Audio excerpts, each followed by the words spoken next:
Buenísimo. Vamos a seguir meditando en lo que tiene que ver con el reino y para quién es el reino, ¿no? Yo creo que leemos demasiado rápido a veces las escrituras y a veces, sobre todo, las escrituras que creemos conocer y no nos ponemos a pensar.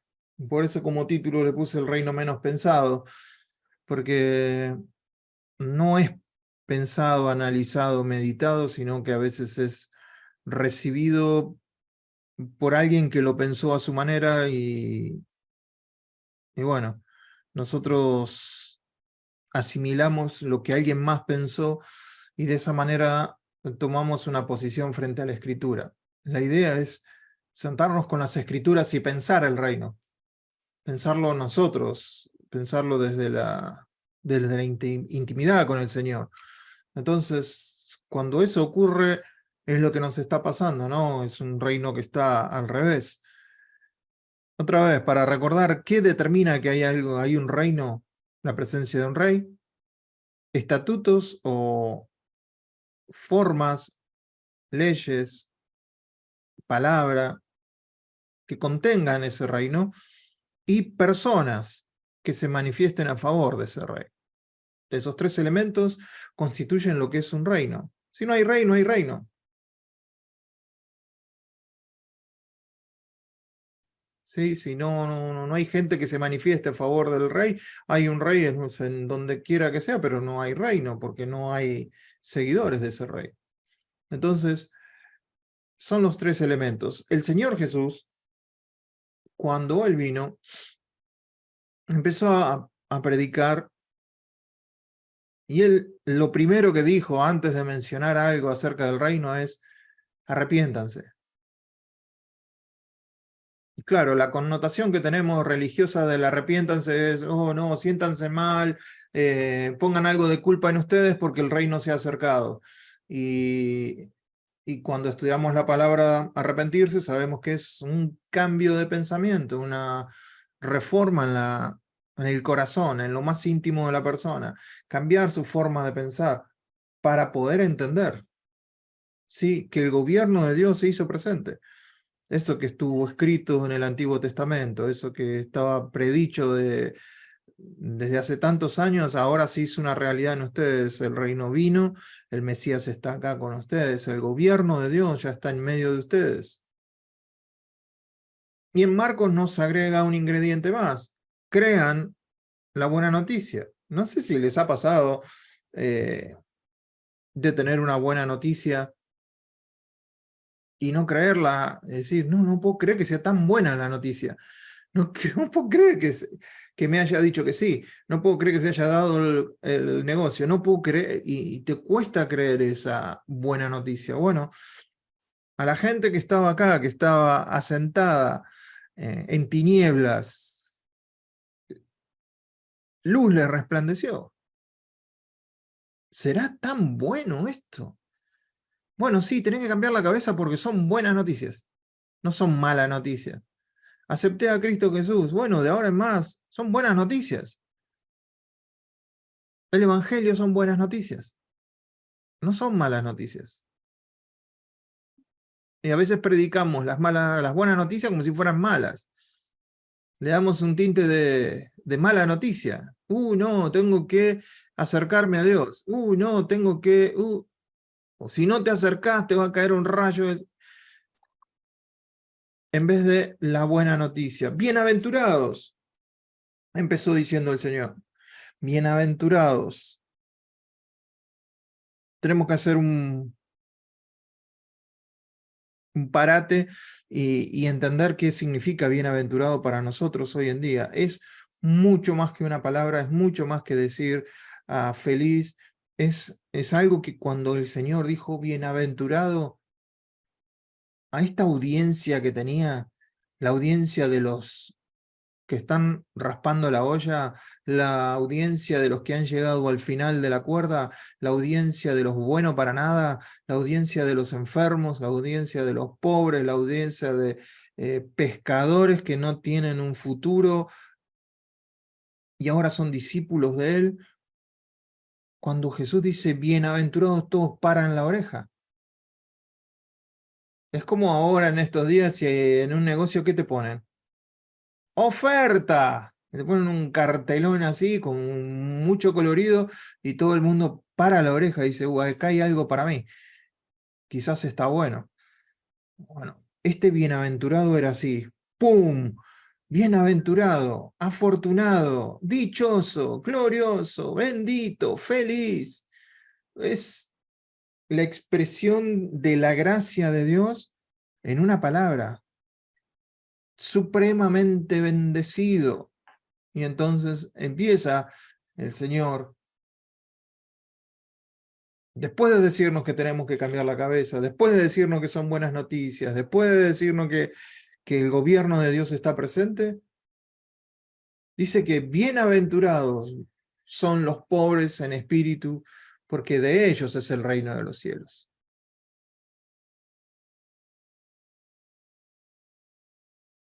Bienaventurados los que lloran, porque ellos recibirán consolación.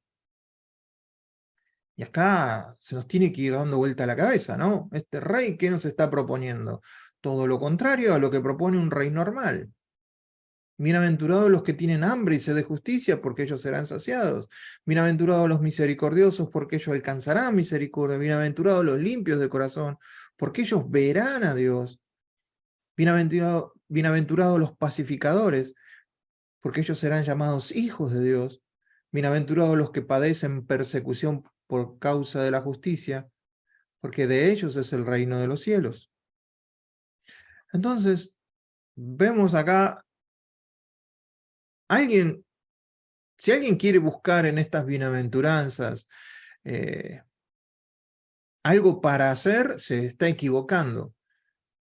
Si alguien está buscando una lista de cosas para hacer, para que Dios lo acepte, no entendió nada. Jesucristo le está dando una buena noticia, no le está dando la mala noticia de que tienen que hacer algo para que Él los acepte. No les está dando la mala noticia de que tienen que empezar a ser mansos, que tienen que empezar a llorar, que tienen que empezar a hacer misericordia. No, no, no. Acá ya está el reino. Ustedes que están en esta situación, este reino es para ustedes. Esa es la buena noticia. Este reino es para ustedes, los que me están escuchando. Ahora, hoy, vamos a ver, bienaventurados los mansos, porque ellos recibirán la tierra por heredad. Bienaventurados los mansos, porque ellos recibirán la tierra por heredad. ¿Cómo vamos a entender esto? Yo lo puse en tres. Para mí esta declaración tiene tres elementos, ¿no? Básicos. Dice mansos. Bienaventurados los mansos. Eso dice. Dice mansos, no mensos. Eso está claro, ¿no? Y dice recibir una herencia. No dice que se va a pagar una retribución. No, para mí tiene esos tres elementos en los cuales nos va a ayudar a entender qué significa bienaventurados los mansos, porque de ellos recibirán la tierra por heredad. Tenemos que entender que estamos cara a cara con Dios. En la primera bienaventuranza, bienaventurados los pobres de espíritu. Ahí nos ponemos de cara a Dios, a todo su esplendor, a toda su santidad, a toda su gloria. Y entonces nos miramos a nosotros y decimos, pobre de nosotros, porque somos pobres de espíritu. Primera condición. Estoy cara a cara con Dios, pobre de espíritu. Tranquilo, Eduardo, tuyo es el reino. Segunda actitud, me miro a mí mismo por esa condición y estoy de luto, lloro, me da tristeza ver mi condición humana. Y Jesús me dice, tranquilo, Eduardo, bienaventurados los que lloran, porque ellos van a recibir consolación. Y ahora, después de entender esa pobreza de espíritu, de entender ese luto, esa tristeza por la condición, ahora miro a los que están alrededor mío, pero no dejando de estar cara a cara con el Señor, cara a cara con Dios en relación con los demás. Y entonces aparece la mansedumbre, ser manso, porque ellos van a heredar la tierra. No sé si será necesario, pero lo voy a hacer. Los que están escuchando a Jesús están en su propia tierra, pero no son dueños de su tierra. Los romanos son los dueños de su tierra. Están, pero no están. Este rey que viene en esa situación, en donde toda su audiencia está exiliada en su propia tierra.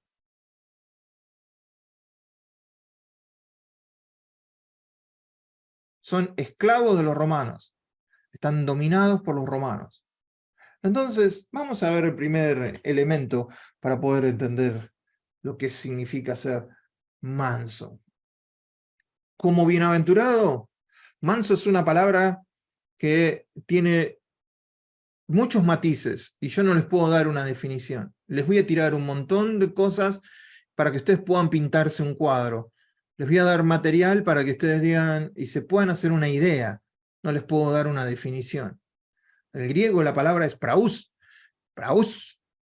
manso. La Biblia nos habla de que la mansedumbre es un fruto del Espíritu, allá por Gálatas capítulo 5. Gozo, paz, paciencia, bondad, mansedumbre. Es un fruto del Espíritu. No es algo que nosotros generamos. Por lo menos en los términos de Dios, Dios lo que espera es que se genere en aquel que se manifieste ese fruto del Espíritu Santo. Acordémonos que el fruto es el amor. Las otras son 9 manifestaciones del amor. Entonces, una de las manifestaciones del amor es la mansedumbre, que vendría a ser el amor bajo disciplina. El amor disciplinado. El amor bajo disciplina. Los que resisten o soportan el amor, o aman pacientemente. En la fuerza del amor desinteresado, que proviene de Dios, que es fruto de Dios, pero con mansedumbre. Está toda la fuerza del amor de Dios, pero con respecto a los demás, con mansedumbre. Con mansedumbre vivimos, somos mansos para con los demás, pero con toda la fuerza del amor incondicional que Dios ha puesto en nosotros. Se debería tener que poder soportar la injusticia. Por lo tanto,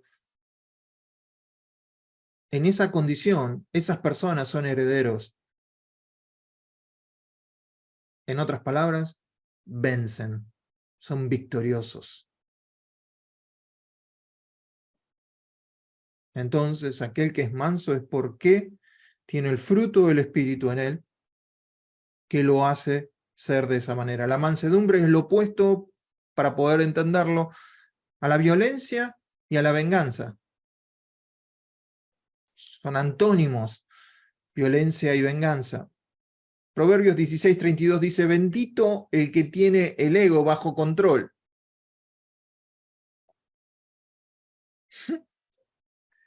Alguien lo tradujo así, no está escrito así exactamente, pero bendito, feliz el que tiene el ego bajo control. Y Proverbios 16:32, este sí dice, mejor es el lento para la ira que el fuerte.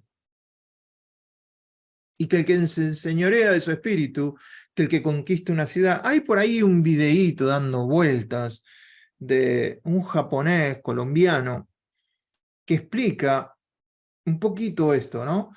Que a él en la escuela en Japón, él era latino, se mudan a Japón, y le muestran Le señalan a un maestro y dice, este maestro es fuerte, tiene un carácter fuerte. Uf, dijo él. Entonces lo vio con su trasfondo latino, dijo, este debe ser bravísimo.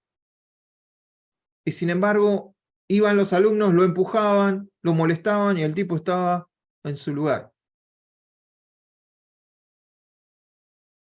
Y él preguntó, ¿cómo que este tiene un carácter fuerte? Sí, tiene un carácter fuerte porque domina su carácter. El débil de carácter es el que salta por cualquier cosa, fosforito, ¿no? Ese es débil de carácter. En nuestro contexto cultural decimos, no, qué carácter tiene esta persona, se le planta a cualquiera, le canta a las 40 a cualquiera, no tiene pelos en la lengua. Bueno, en el Oriente, nosotros somos del Occidente, eso es más bien visto como una debilidad. Por eso el Oriente es para que te orientes, ¿no? Esa es la idea. El Oriente, el Este, sale el sol por ahí, era para orientarse. Entonces, bueno, ahí salió el libro gordo de Petete. Lo tiro, pero no tiene nada que ver con lo que estoy enseñando. Pero fíjense, como alguien ha dicho praús, esta palabra manso, es la palabra con una caricia. El origen de la palabra es esa parte en donde nosotros acariciamos. ¿Viste que acaricias el gato, acaricias el perro, acaricias el caballo? Ese acto de acariciar es ser manso. ¿Por qué? Porque el animal también es manso. ¿Sí? Un pitbull que está con espuma en la boca no da muchas ganas de acariciarlo, ¿no? Dan ganas de correr. Pero ese acto, entonces, es una palabra con una caricia. Es interesante notar que la traducción de Wycliffe lo traduce así: benditos sean los hombres apacibles. En vez de bienaventurados los mansos, él lo traduce: benditos sean los hombres apacibles. Y las mujeres también. Cuentan la historia de una vez de la Madre Teresa de Calcuta, que ella estaba pidiendo, acuérdense, tenía huérfanos, tenía leprosario, tenía un montón de cosas, y se habían quedado bajos en los suministros para el orfanato. Entonces ella va a pedir a una persona que lo ayude con comida. Era una persona muy conocida, de mucho dinero, pero era hindú, o sea, de la religión hindú, y veían a la Madre Teresa de Calcuta como alguien que venía a usurpar el hinduismo. Entonces ella le extendió la mano y le pidió comida para los huérfanos. Así cuenta la historia, nunca se sabe si fue cierto o no, pero está buena como ilustración para esto. Le extendió la mano y pidió que los huérfanos necesitaban, si no le podía dar algo. Y el hombre lo que hizo fue escupirle la mano, en un acto de desprecio, porque ella había introducido el catolicismo en una tierra que era hinduista. Entonces, cuando le escupe la mano, el acto de mansedumbre de la Madre Teresa es: bueno, está bien, esto usted tiene para mí. Y le pone la otra mano, pero para los huérfanos, ¿qué tiene? Cuenta la historia que recibió de esa persona lo que necesitaba para los huérfanos. Recibió suministros para los huérfanos. A mí, si me escupen la mano, probablemente va a estar complicado que pueda seguir en mis casillas, pero de eso se habla, ser dueño de uno mismo. Y en esa mansedumbre venció. ¿Quién venció? ¿El hombre con su actitud? No, venció, en este caso, la Madre Teresa. Recordemos que ser manso no es ser cobarde, no es tener faltas de convicciones, no es tener complacencia con todo el mundo, no es ser tímido, no es voluntad de tener paz a toda costa. Tampoco sugiero una persona que es indecisa, una persona que es insensata, falta de confianza, ¿sí? O una persona retraída. Eso no quiere decir que la persona es mansa. en su corazón puede haber una revolución, no significa que realmente sea mansa, esas características. Lo vamos a ver más adelante. Proust describe al hombre o a la mujer cuyo temperamento está siempre bajo completo control. Y para mí esta es la mejor definición, para mí, de manso. El poder de Dios puesto bajo el control de Dios. Lleno del Espíritu Santo. O sea, volvamos a entender esto. Es un fruto del Espíritu. Quiere decir que yo me estoy llenando del Espíritu. Tengo poder de Dios en mí. El Espíritu Santo que levantó a Cristo de los muertos está en mí. Hay un poder hiper recontra sobrenatural en mí y en vos. Pero ese poder también tiene que estar bajo el control de Dios.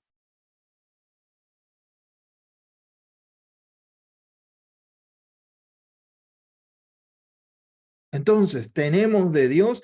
A ver, alguien. Bueno, esta definición es un poco radical, ¿no?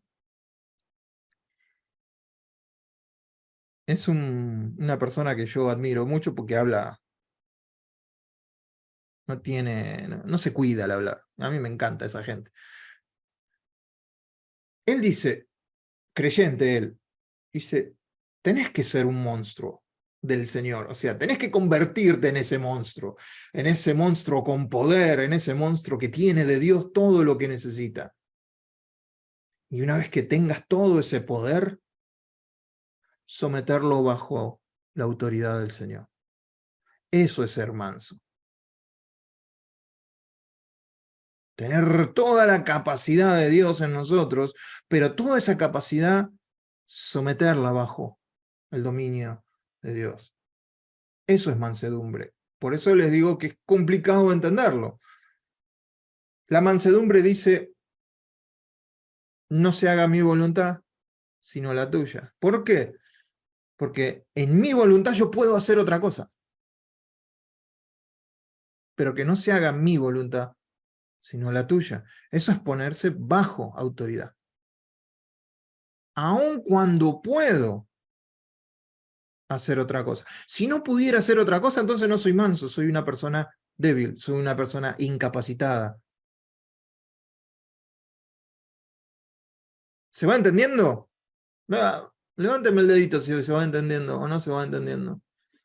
O por lo menos para ver que están despiertos. Entonces, ser manso es una gracia interior y sus ejercicios son primera y principalmente hacia Dios. Hacia Dios. Entonces, cuando yo me muestro manso, no me muestro hacia la gente, sino hacia Dios.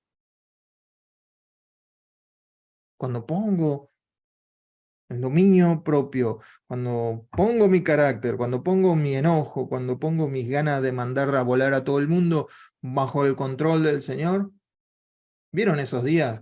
Como yo le digo a Marina, hoy es un día de esos como que me gustaría que el mundo se partiera en dos. Yo de un lado y todos ustedes del otro. Todos, sin excepción, ¿eh? Bueno, Marina, te voy a poner un puentecito solo para vos. Pero, bueno, cuando están esos días, ponerse bajo el control del Señor, eso es mansedumbre. Eso es mansedumbre. Esto es lo que el Señor les dice. Dice manso, ¿cómo me va a pedir que sea manso? Pero el elemento de la mansedumbre hay que entenderla. Nosotros como latinos entendemos lo manso como alguien que no tiene capacidad de hacer nada. Es algo negativo la mansedumbre para nosotros. Ah, este es mansito, este no hace nada. La mansedumbre no es debilidad. La mansedumbre es activa, es poderosa, Una persona débil no puede hacer nada, lo que les decía recién.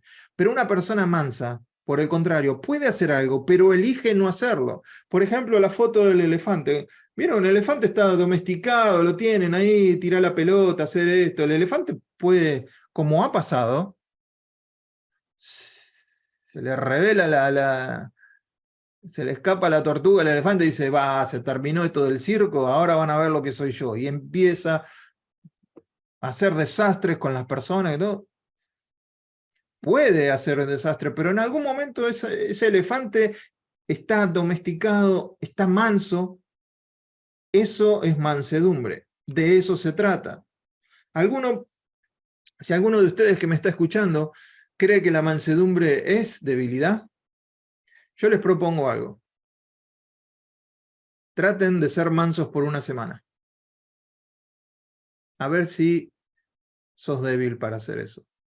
Si te consideras débil. Si tratás de ser manso por una semana, créeme que te vas a sentir no débil, poderoso. Es todo lo contrario. Es el poder bajo la autoridad de Dios. De eso se trata. Dice mansos, no mensos. El caballo, ¿sí? Es poder de Dios puesto bajo el control de Dios. Ahora Dios nos ha dado todo lo que necesitamos para vivir esta vida. Nos ha dado alegría, nos ha dado bondad, nos ha dado amor, nos ha dado esto, todo. Nos ha dado todo. Sin embargo, con todo ese poder en nosotros, aún no hagamos como el enemigo, ¿no? Satanás tenía todo, era lindo, tenía poder, tenía todo, pero él se empezó a mirar a sí mismo. No puso todo lo que él tenía bajo la autoridad de Dios. Él se olvidó que no solo Dios es el dador, sino que Él es el sustentador de todo. De eso no nos tenemos que olvidar.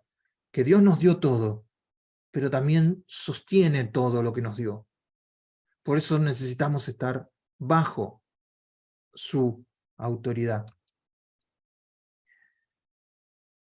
Un ejemplo de mansedumbre. Jesucristo. Llevad mi yugo sobre vosotros y aprended de mí,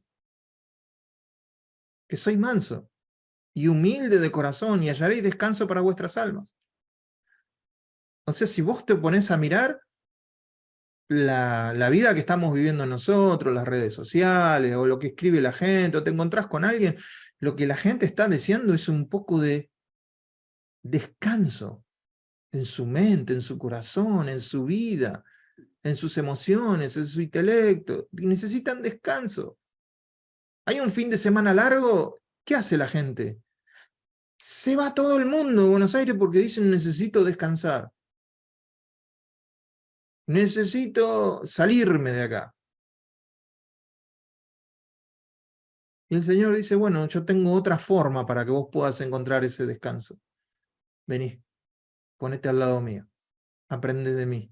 Yo te voy a mostrar, yo te voy a enseñar. En descanso vas a aprender. Y en ese descanso vayas a hallar descanso. Mansedumbre, yo soy manso. De él se decía, fíjense qué interesante, hay dos cosas acá para resaltar. Isaías decía, he aquí mi siervo, yo lo sostendré, dice Dios. O sea, mi escogido, en quien mi alma tiene contentamiento, dice Dios. He puesto sobre él mi espíritu. Sobre Jesús estaba el Espíritu de Dios. Entonces podemos entender que lo que se aplica para nosotros, el fruto del Espíritu, también se aplica para Jesús. Tenía amor y era manso. Frutos del Espíritu de Dios en él. Entonces, ¿yo cómo voy a entender la mansedumbre? Viendo a Jesús. Dice, él traerá justicia a las naciones. No gritará. Ni alzará su voz, ni la hará oír en las calles. No quebrará la caña cascada, ni apagará el pábilo que humeare. Por medio de la verdad traerá justicia. No era necesario para él tener que andar gritando, hoy que estamos en medio de elecciones acá en Argentina, vos ves a los políticos que empiezan a hablar y no sé si se han dado cuenta, a mí me hace, será porque me ha tocado enseñar eh, cómo predicar o cómo hablar en público, me hace gracia cómo empiezan a hablar y en un momento empiezan a hablar más acelerado y empiezan a gritar y hacen una pausa. Entonces todos ya saben que ahí tienen que aplaudir. Y están diciendo una huevada, pero tamaño el universo.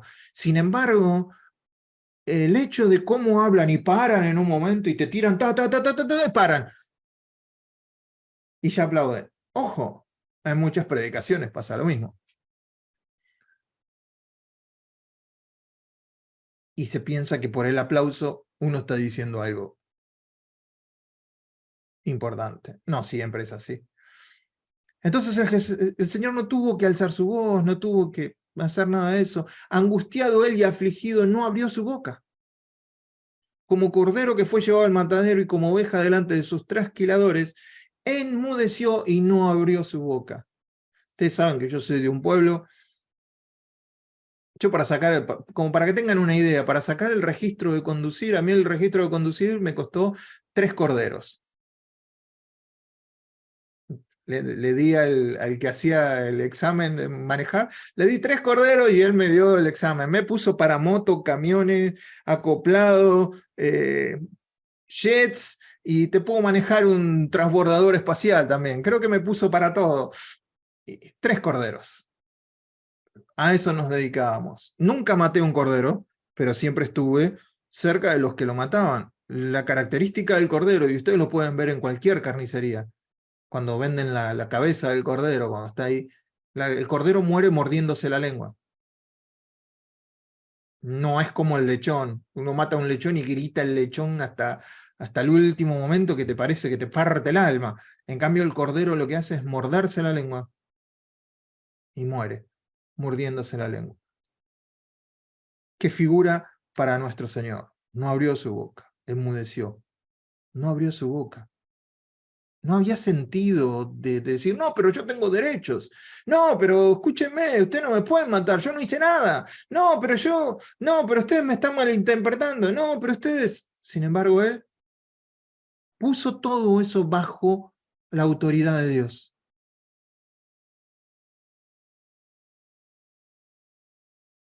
Cuando Pilato le dice, pero, ¿qué onda? No, bueno, mi reino no es de acá. Si yo quisiera, puedo llamar a los ángeles ahora y ¿sabés lo que sos vos, Pilato? No llegás ni a lavarte las manos. Sin embargo, esto tiene que suceder. Eso es mansedumbre. La posibilidad de hacer que el que está enfrente tuyo se convierta en cenizas en un segundo. Sin embargo, no lo hace, porque todo eso lo cede al Padre, que sabe, él sabe que puede hacer algo mejor el Padre con esa situación. Pablo mismo dice, yo preso, ¿dónde está? Preso en el Señor, os ruego que andéis como es digno de la vocación que fuiste llamados, con toda humildad y mansedumbre. ¿La entendió? Bueno, estoy preso, pero estoy preso en el Señor. Me tengo que bancar esto. Y él desde ese lugar dice, sopórtense unos a otros en amor, solícitos en guardar la humildad del espíritu en el vínculo de la paz. Esto es reino de Dios. Guardar la humildad en el vínculo de la paz. Entonces, lograr cosas por esfuerzo propio y esperar recompensa por el acto, no es la forma en que Dios actúa. Por eso hay que cambiar la cabeza. Por eso hay que cambiar la cabeza, porque este reino es distinto. El fruto del amor manifestado en mansedumbre ha sido el Mesías Rey. Él también es el que da fruto de amor manifestado en mansedumbre.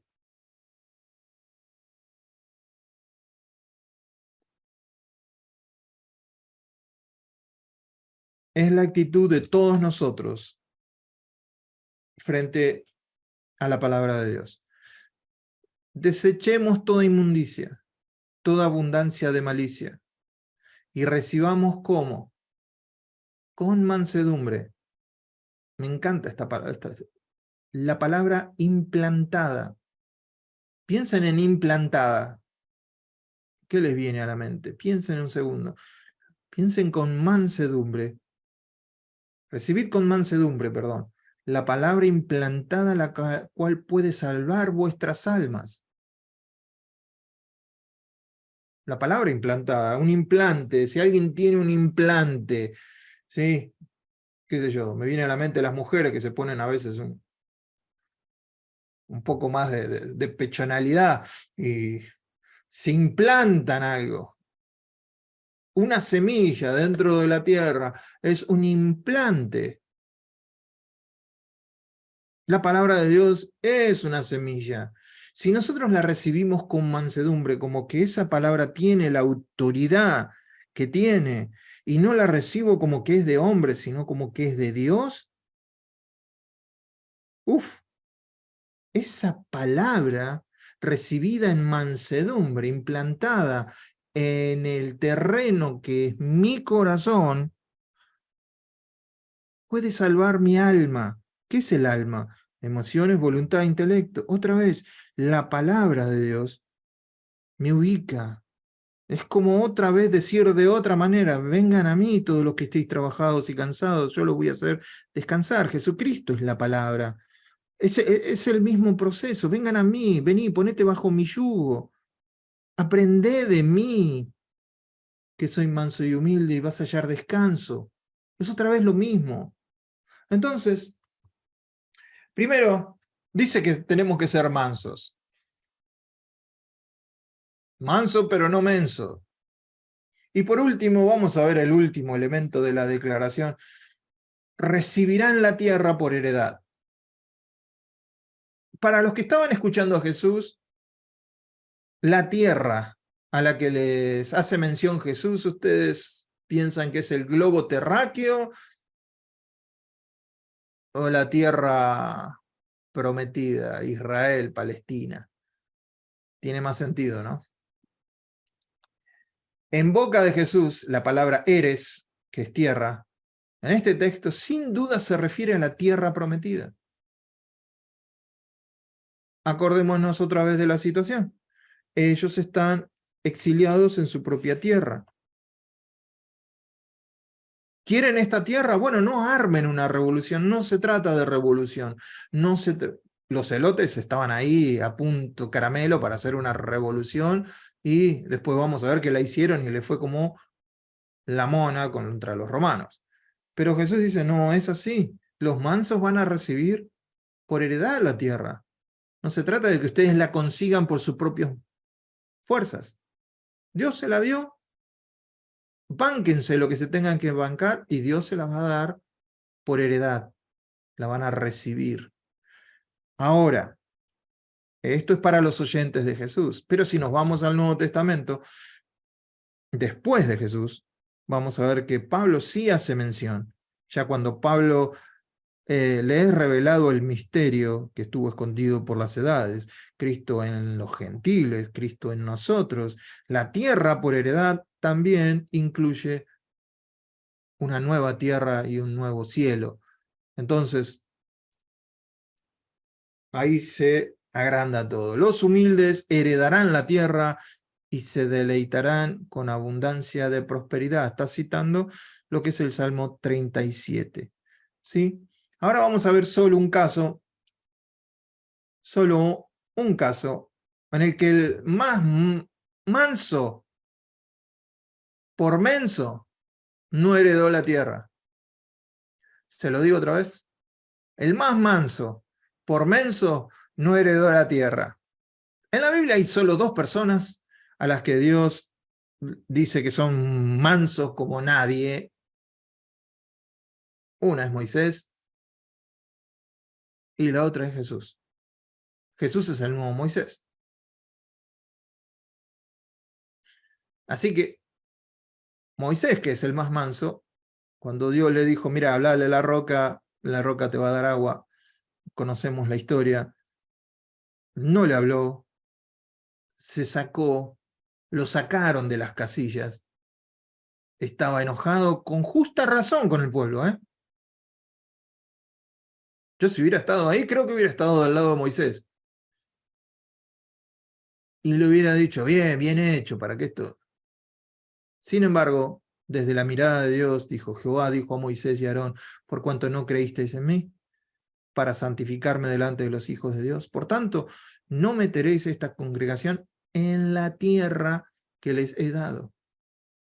El más manso, Moisés, por menso, no entró en la tierra. Ahora, ¿no fue salvo?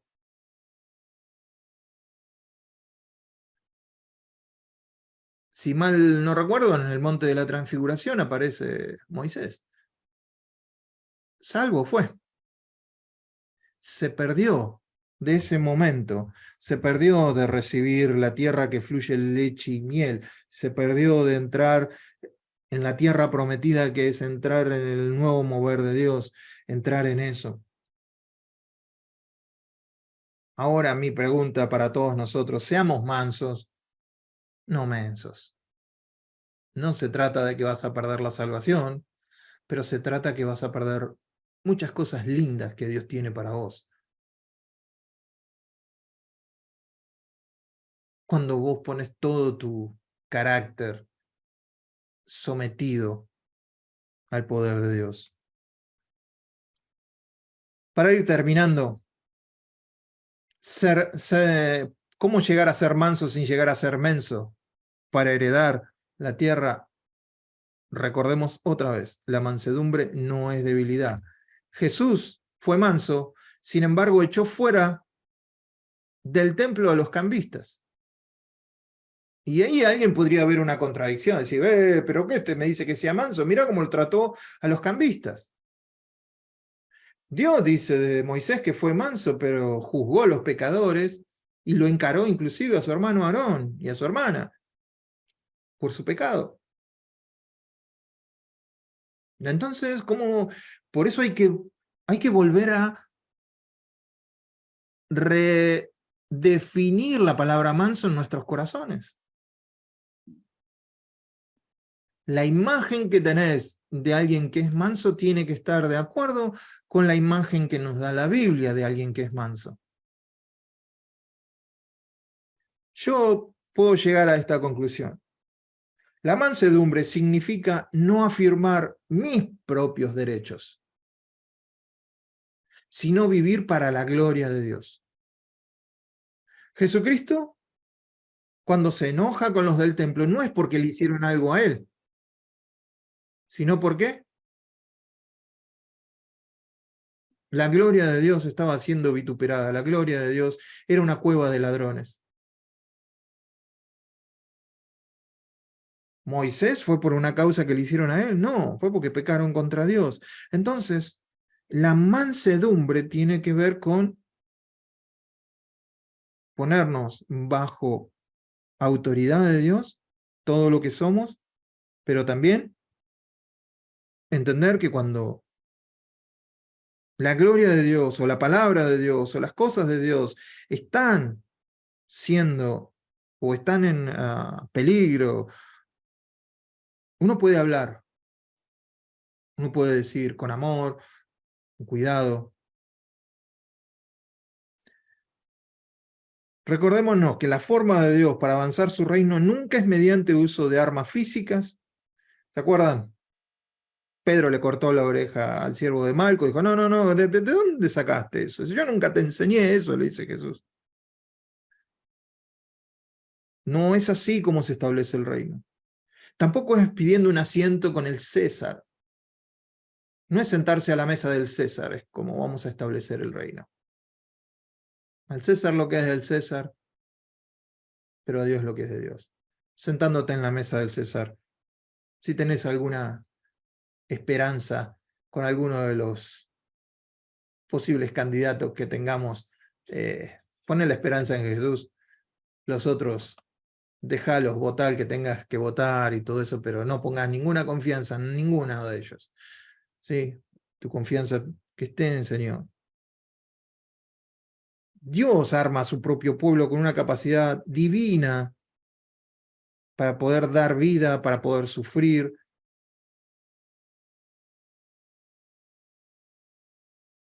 La tierra ahora está bajo el señorío de Jesucristo en los creyentes, pero estamos en una tierra que nos es enemiga, que nos es ajena. No sé cómo llegué al estudio no sé ni por dónde leí, pero me gustó esto. Los primeros rabinos, ya con esto voy terminando, así que no se desesperen. Los primeros rabinos palestinos discuten las razones de la destrucción de los dos templos. Un grupo de rabinos se junta y dice, che, 2 veces nos destruyeron el templo. ¿Qué onda? Y un rabino llamado Johanán hizo la pregunta, ¿cuál fue la causa de la primera destrucción de Jerusalén? Y se pusieron a pensar y dijeron, idolatría. Tienen razón. ¿Y cuál fue la causa de la segunda destrucción de Jerusalén? Llegaron a la conclusión de que la causa de la segunda destrucción de Jerusalén y del templo fue odio sin causa.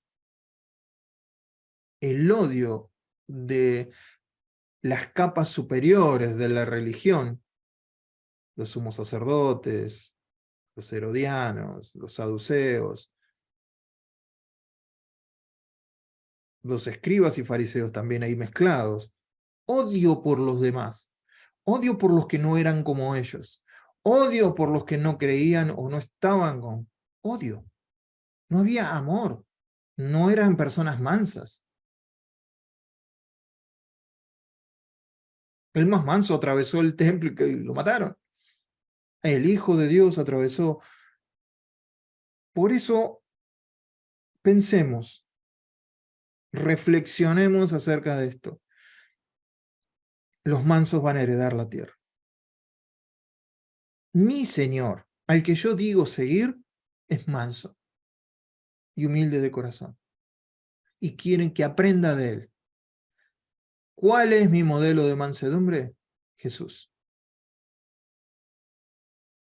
No fue un debilucho, no fue alguien sin autoridad, no fue alguien que era timorato. No, se enfrentó a las autoridades religiosas, habló de la palabra,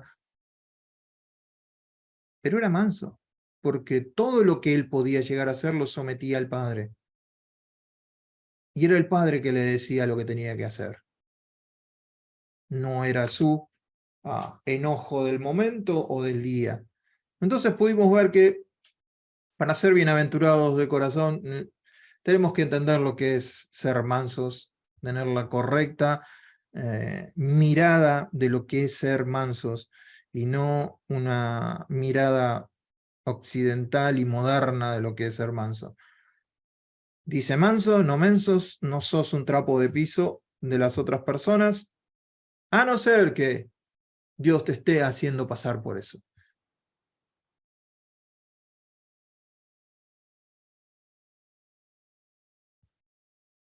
A no ser que no hay, la idea es muy difícil, por lo menos para mí, soy muy limitado, poder explicar esto, que lo que Jesús está dando no es una lista de mandamientos. Cuando queremos convertir el Sermón del Monte o las bienaventuranzas en algo práctico, como el buscavida espiritual, ¿no? Tengo que ser manso, tengo que... eso va a demostrar que no entendimos nada. La idea es cambiar la cabeza a este rey que trae una buena noticia. El reino está en medio nuestro. En un cara a cara con él, vamos a estar siendo transformados. Y en esa transformación, el fruto de nuestras vidas va a ser amor. Y una manifestación de ese amor va a ser Ser manso, cuando eso aparezca en nosotros, no lo reprimamos. No, ¿cómo voy a hacer eso? Si Dios te está proyectando, Dios te está invitando a hacer eso, hacelo. Se está manifestando en vos. No es algo que tenés que hacer fuerza para que vos hacerlo.